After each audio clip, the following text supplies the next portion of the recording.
Hello everyone, this is our guide to Spanish ab initio paper 2. Um, this is an exam that tests your receptive skills in Spanish, it tests your listening and reading comprehension, and it is worth 50% of your final grade. This is half.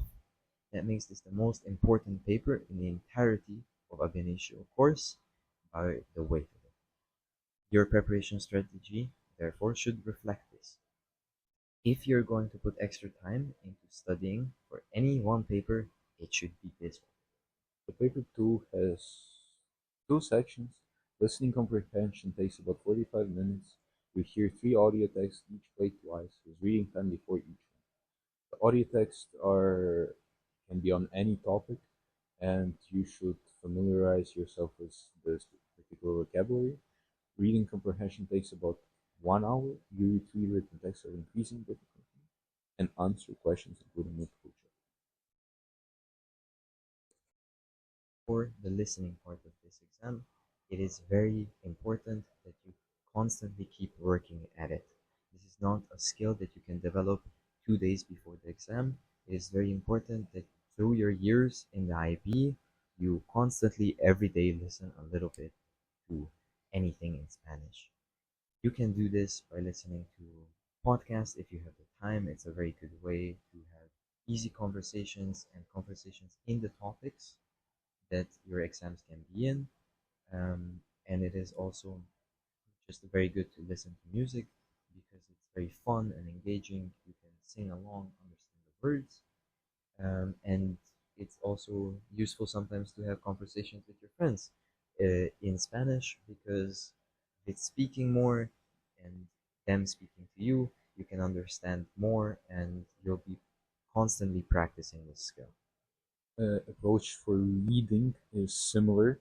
You can read simple text at your level, for example, children books or beginner Spanish news websites to enhance your vocabulary. Every text you read expands your vocabulary and your ability to understand the meaning from context. You can also keep a vocabulary notebook, and when you encounter a new word, write it down with its English meaning. One specific technique that can help you enhance both your listening and your reading skills is always making sure that you record your errors because often practicing students have make the same mistakes, and when you know these mistakes, that's the first step to actually correcting them. These mistakes can be anything.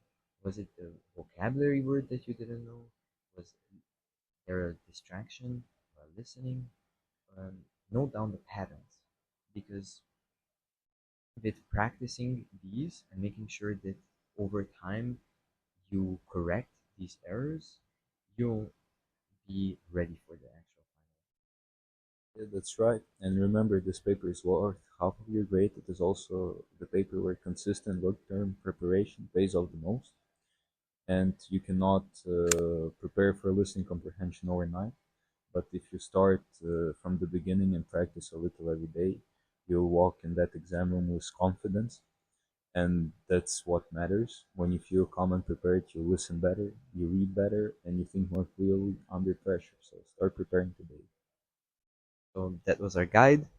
We hope you enjoyed it and un abrazo. Un abrazo, hasta luego.